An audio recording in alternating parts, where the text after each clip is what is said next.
또 다른 두 행악자도 사형을 받게 되어 예수와 함께 끌려가니라.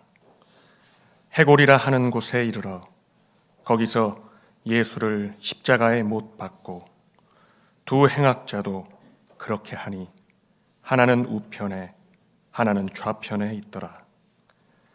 이에 예수께서 이르시되 아버지 저들을 사하여 주옵소서. 자기들이 하는 것을 알지 못함이니이다 하시더라. 그들이 그의 옷을 나눠 제비 뽑을새 백성은 서서 구경하는데 관리들은 비웃어 이르되 저가 남을 구원하였으니 만일 하나님이 택하신 자 그리스도이면 자신도 구원할지어다 하고 군인들도 희롱하면서 나와 신 포도주를 주며 이르되 내가 만일 유대인의 왕이면 내가 너를 구원하라 하더라.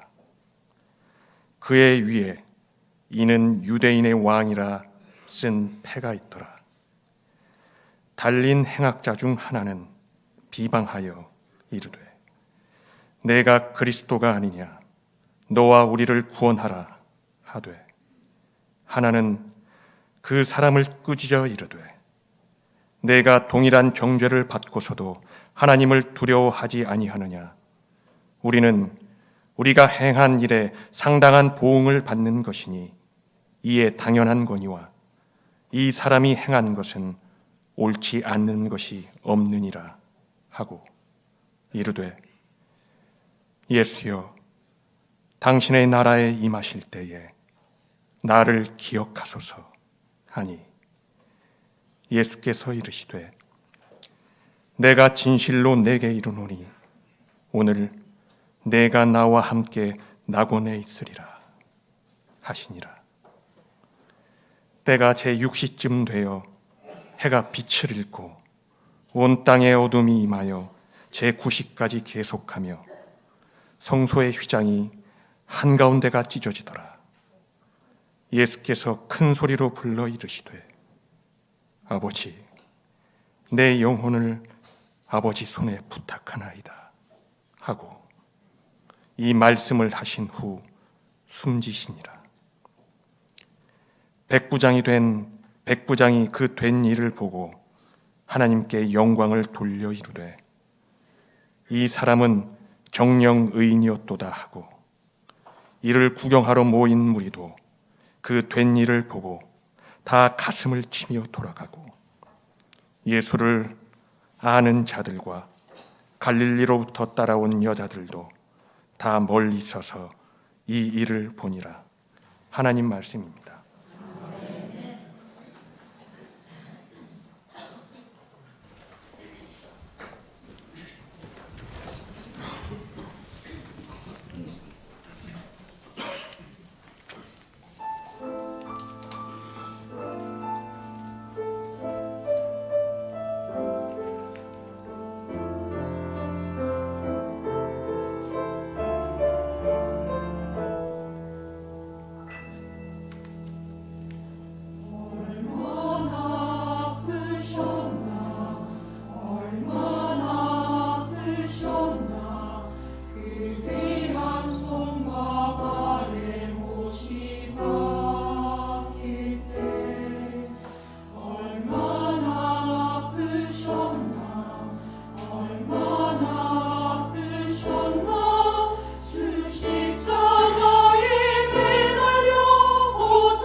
길을 닫고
지금 주님의 고난을 묵상하며 경건한 생활로 신앙의 훈련을 쌓는 사순절 막바지에 다다랐습니다. 오늘은 주님께서 어린 나귀를 타고 입성 예루살렘으로 들어가시던 종료 주일, 그리고 순환주일, 고난주일입니다. 그래서 목사가 빨간색 수토를 하였습니다. 우리가 양력으로 살아가지만 그리스도인으로서는 교회력도 지키고 삽니다. 왜 우리가 교회력을 지키냐 하면 매년 반복되는 복음의 사건들, 은혜의 사건들을 재경험하고 또 회상하고 기억하고, 그래서 우리의 신앙을 더욱 뿌리 깊게 하기 위함입니다. 오늘 본문은 교회력으로 보면 이번 주 금요일, 성금요일에 된 일이죠. 예수님께서 십자가에 달리신 대목의 기록입니다. 오늘 읽지는 않았지만 1절이나 14절, 26절, 그리고 오늘 읽은 32절에 보면 예수님은 사람들에 의해서 이리 끌려가고 저리 끌려가시고 끌려다니십니다. 그리고는 마침내 못 박혀서 십자가에 달리셨습니다. 생각해보면 인류 최대의 사건이죠.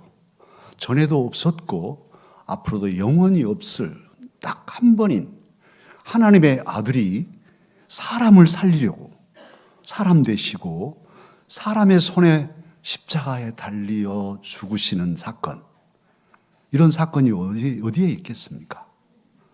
그 엄청난 사건이 지금 일어나 있습니다. 십자가에 하나님 아들이 달려 있습니다. 사람에 의해서.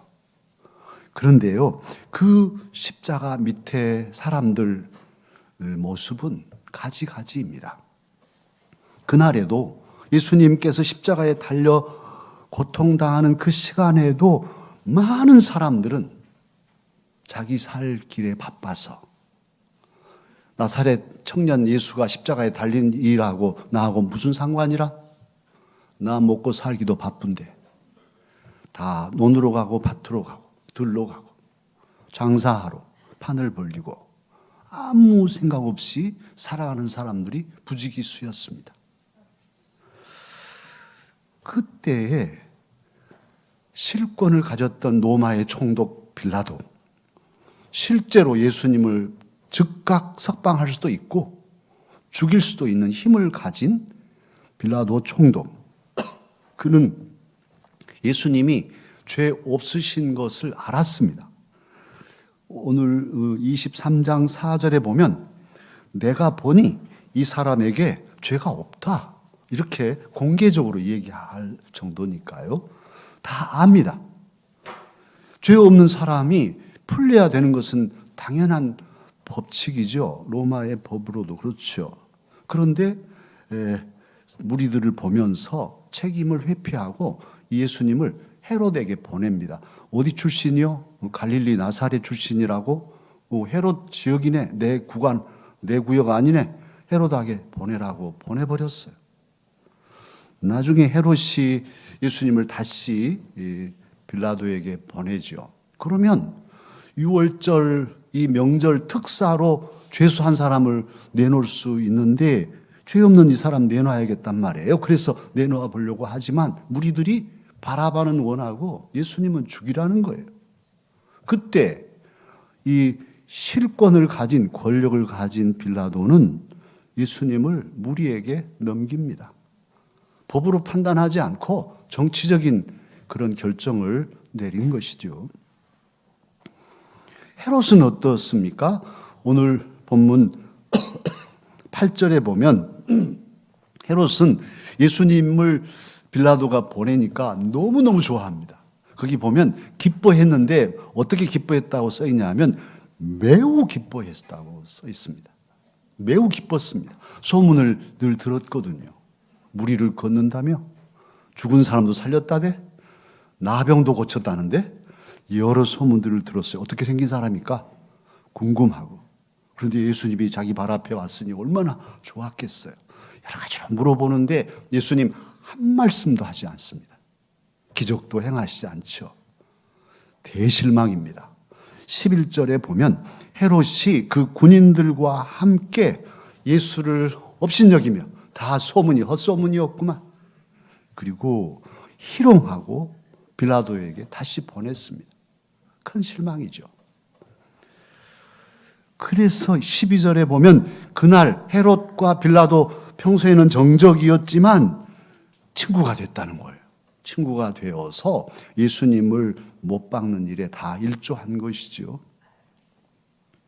이들은 권력은 가졌지만 재물과 지위를 지녔지만 정의와 인권에는 전혀 관심이 없는 사람들입니다. 더더욱 생명의 구주 예수님에 대해서는 철저히 무관심한 사람들이 이들이었습니다. 자신의 유익이 아니면 외면하고 회피하는 사람들이 이 권력자들이었습니다. 자기에게 불리하면 그렇게 남에게 떠넘기려고 하고 적당히 예수를 다루면서 자기의 권력을 보호하고 자기 이익을 지키려고 하는 전형적인 기득권 권력자의 모습을 보여주고 있습니다. 35절에 보면 백성들이 있습니다. 백성들은 그냥 서서 구경합니다. 되어진 일을 보고 있습니다. 그리고 그들 중에 관리들이 있었는데요. 관리들은 예수님을 비웃습니다. 그들의 비웃는 내용이 그렇습니다.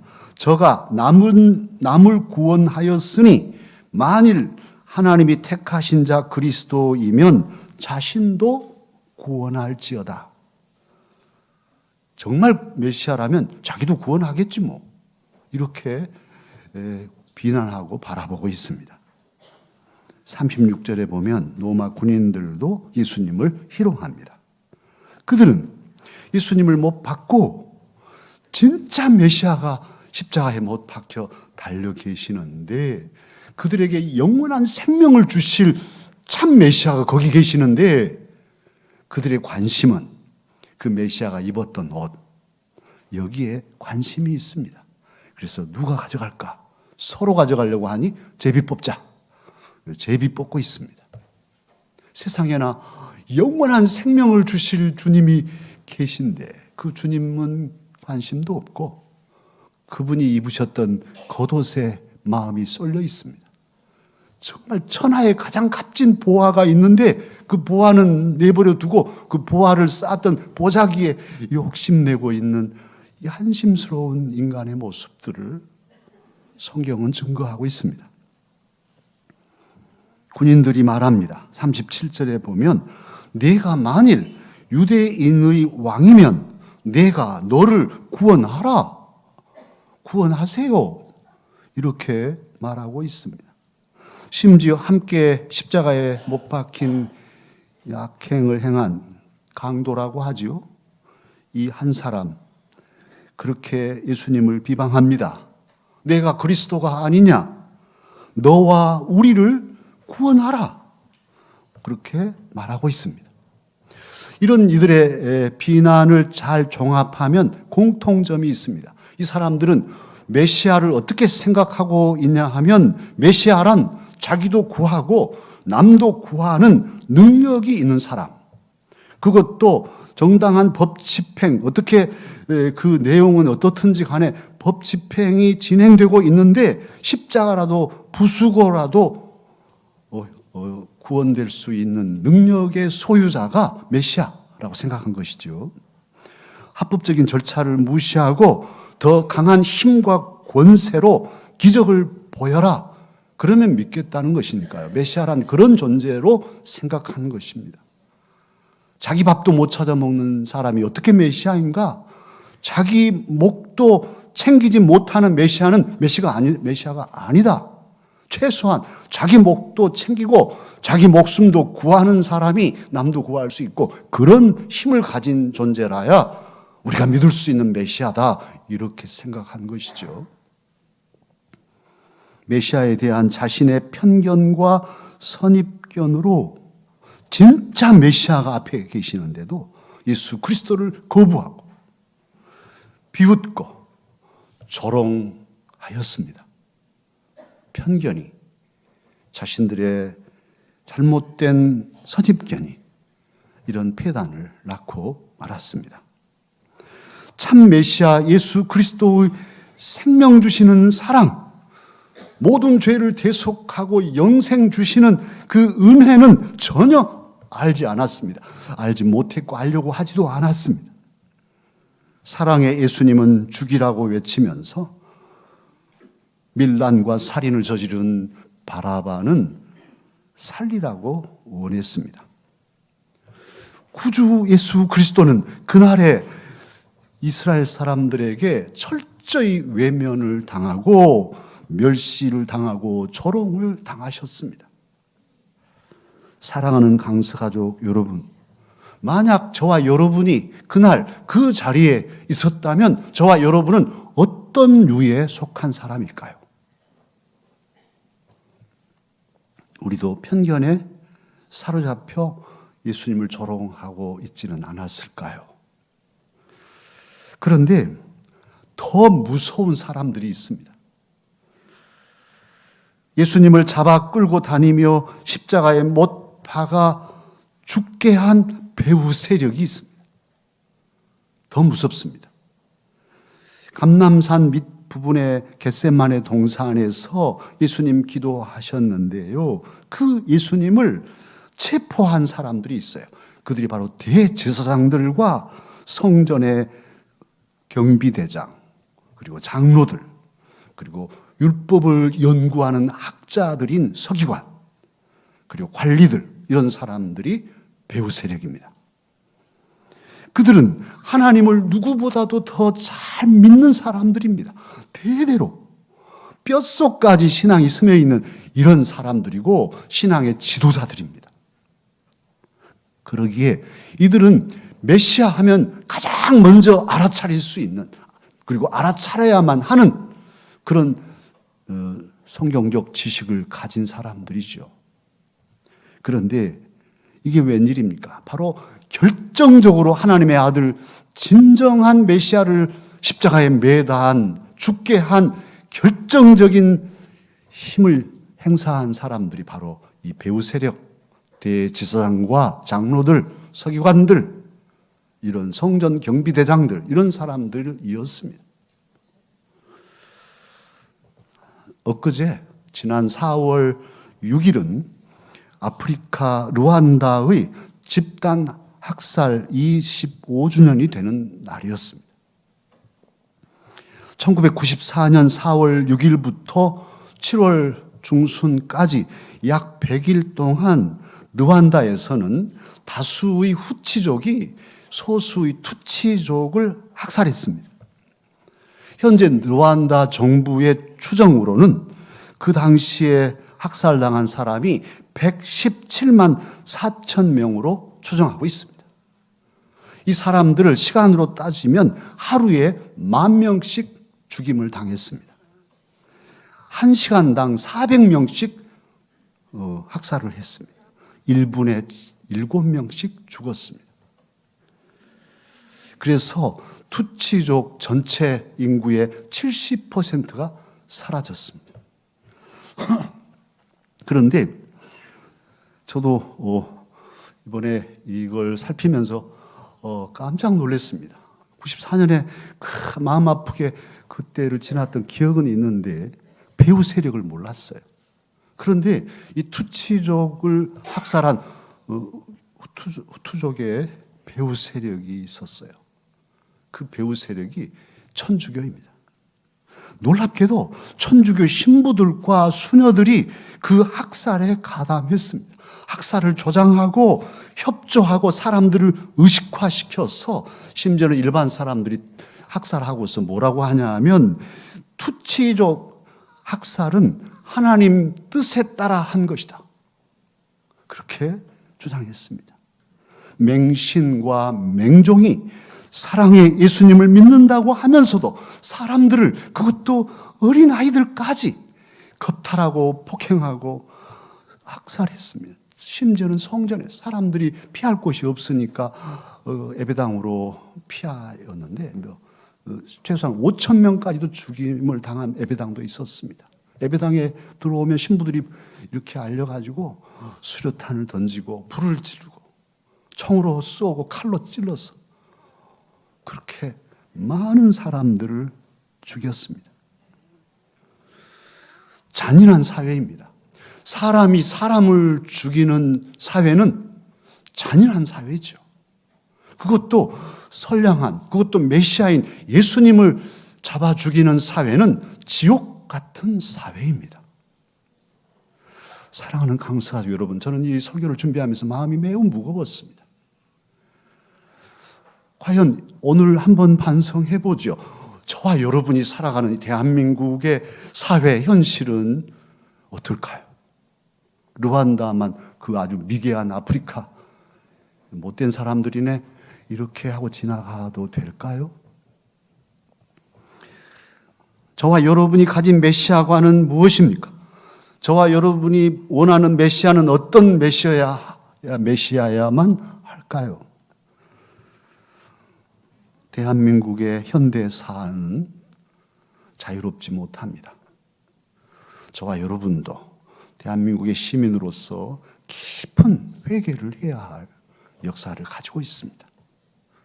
6.25는 동족이 서로 무수히 죽였습니다. 100만이 아닙니다. 많은 사람들이 죽임을 당했습니다. 독재 정권 하에서 폭압으로 많은 젊은이들이 죽었습니다. 제주 4.3 학살, 광주 5.18 학살도 있었습니다. 그뿐 아니라 그 모든 와중에 한국의 많은 순교자들이 피 흘리고 죽었습니다. 오직 이유는 딱 하나, 예수님을 구주로 믿는다는 이 이유 하나만으로 같은 동네 사람들이 엊그제까지 친구였는데 죽창으로 찔러서 죽이고 호미로 찍어서 죽이고 낫으로 쳐서 죽였습니다. 이것이 우리 한국 현대사의 현장입니다. 사랑하는 강서 가족 여러분, 그런데 이것이 남의 이야기가 아니고 저와 여러분 안에도 이런 악이, 이런 성향이 자리하고 있습니다. 그러기에 나의 믿음, 나의 신앙이 혹 잔인한 신념이 되지 않도록 미리미리 제어하고 그렇게 자신을 다스려 가야 합니다. 내 논리와 내 편견으로 진짜 메시아를 십자가에 못 박는 일이 없도록 나의 생각과 나의 주장을 돌아보고 가짜 뉴스들 조심하고 그래서 진실을 살피는 그런 안목을 저와 여러분은 가지고 살아야 합니다. 이념과 지역과 정치 성향과 신앙의 다름이 미움과 증오의 씨앗이 되지 않도록 명심하고 주의해야 합니다. 참으로 이 일은 우리들이 늘 자신을 돌아보고 성도 간에도 마찬가지지요. 편견을 가지면 서로 사랑할 사람들을 저 사람 안 좋다대 평생 안 좋은 거예요. 누군지 들은지도 모르는 말이 내 내리에 남아 있으면 그 사람 항상 안 좋게만 보이는 것이니까요.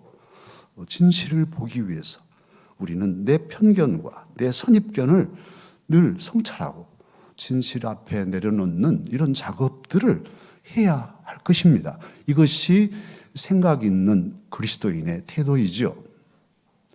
오늘 이 아픈 현실, 예수님이 십자가에 달려서 죽어가시는 그 고통스러운 현장에 그래도 우리 마음을 따뜻하게 하는 그런 광명, 그런 장면을 볼 수 있습니다. 많은 사람들이 예수님을 조롱하고 비방하는데요. 오늘 26절에 보면 구레네 시골 사람 시몬, 예수님 십자가를 대신 지고 갔습니다. 비록 억지라고 할지라도 그는 평생 아마 잊지 못했을 것입니다.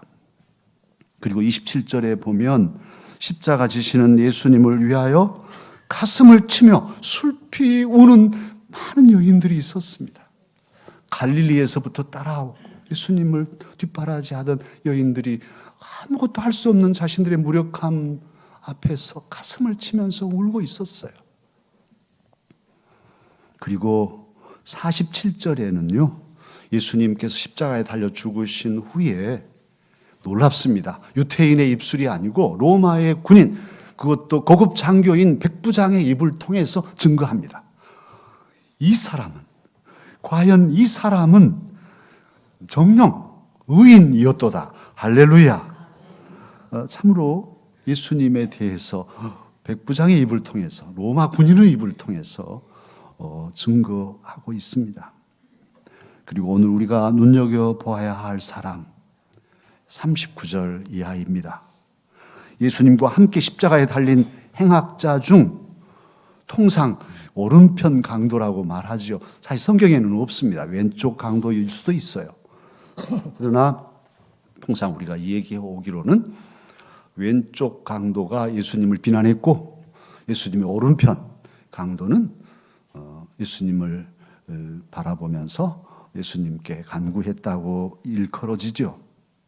그 오른쪽 강도라고 하시죠. 그 강도는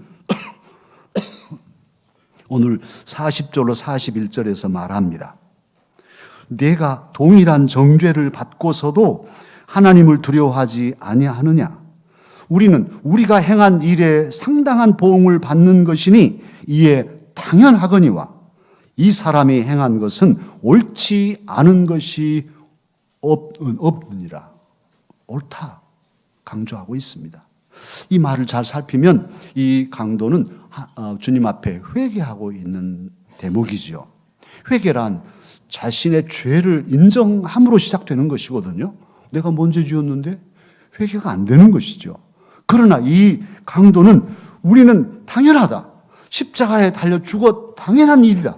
그런데 이 양반은 아니다. 지금 그러고 있는 거잖아요. 그래서 자신들의 죄를 인정하고 죄값을 치르는 것을 당연하게 생각하고 있습니다. 그리고는 예수님은 의로운 분이라고, 지금 같이 십자가에 달려 있지만 결코 비난받으실 분이 아니라는 것을 이 사람은 알고 있고 믿고 있습니다. 그리고 하나 더 들어가서 이 오른편 강도가 믿고 있는 것은 이분이 의로우신 분인데 십자가에 달려 죽으시지만은 죽음으로 끝나지 않고 그 다음 주님의 나라에 가실 것을 믿고 있습니다. 그래서 예수님께 그는 마지막 숨결을 모아서 간구합니다. 예수여, 당신의 나라에 임하실 때 나를 기억하소서. 예수님께서 예수님 나라에 가시겠지요. 이제 곧 가실 텐데요. 가실 때는 예수님 나를 좀 기억해 주세요. 한많은 인생 여러 가지 죄를 짓고 죽음 마땅하게 살았습니다. 그러나 주님 이 시간 나를 불쌍히 여겨 용서해 주시고 주님의 나라에 갈 때 이 못난 것 죄 많은 사람이지만 저를 좀 기억해 주시고 데려가 주십시오. 그렇게 간구한 것이죠. 주님 어땠을까요? 너 못된 놈, 죽어 싸다 싸. 이러실까요?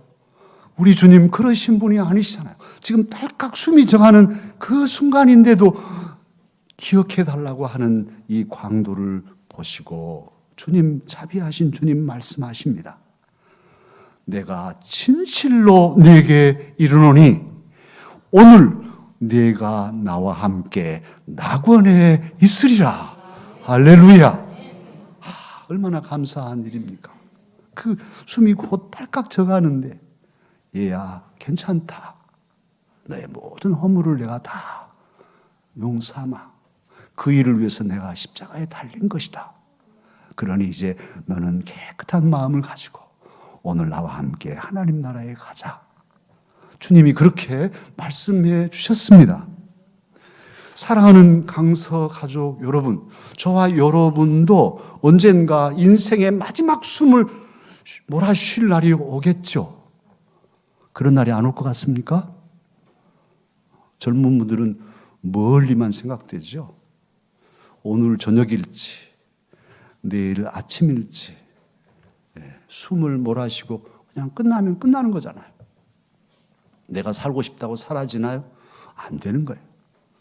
그리고 이렇게 나이가 들어가는 이 노쇠함은 막을 장사가 없어요.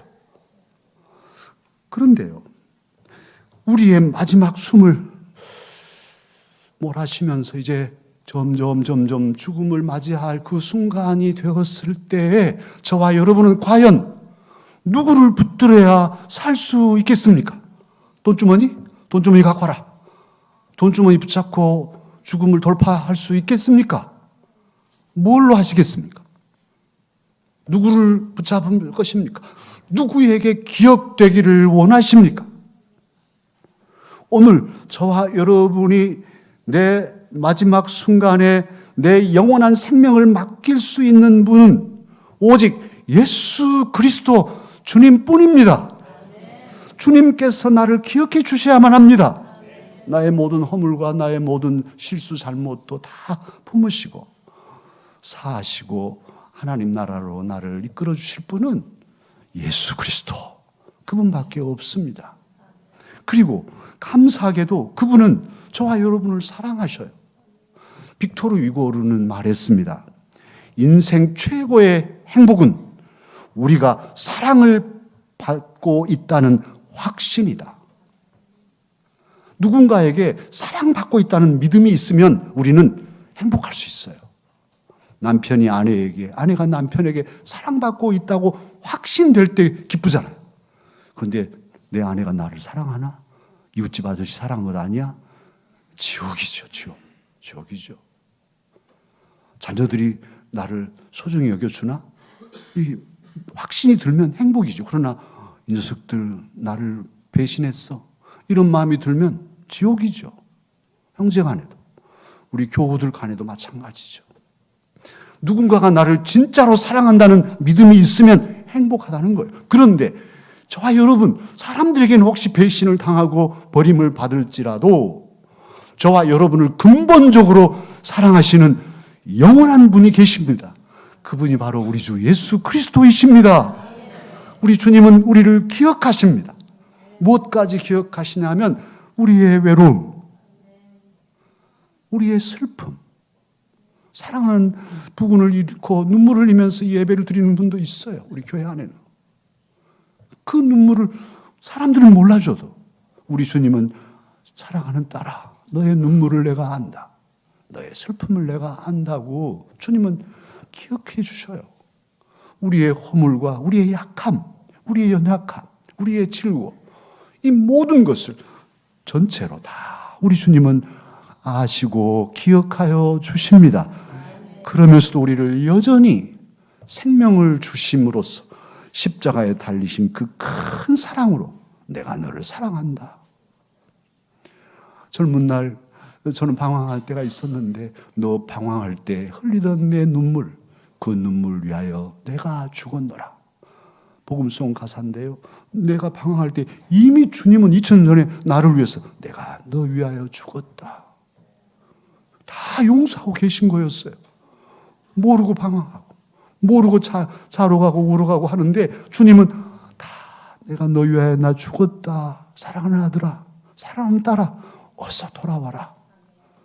주님은 저와 여러분을 기억하시고 우리의 모든 연약함까지 다 아시고 그러면서도 우리를 사랑하시는 주님이십니다. 강도까지도 기억해 주시잖아요. 그 사람을 죽인 강도까지도 기억하시는 주님이 어찌 우리들을 기억해 주시지 않겠어요? 그러니 저와 여러분 이 종료주일에, 이 순환주일에 우리 위하여 사랑으로 생명 주신 그 주님의 사랑을 확신하고 주님 손 꼭 붙잡고 우리의 남은 날을 힘차게 한 걸음씩 한 걸음씩 최선을 다해서 살아가십시다. 주님께서 기뻐하시고 우리를 하나님의 나라까지 지켜 보호해 주실 것입니다. 기도하겠습니다.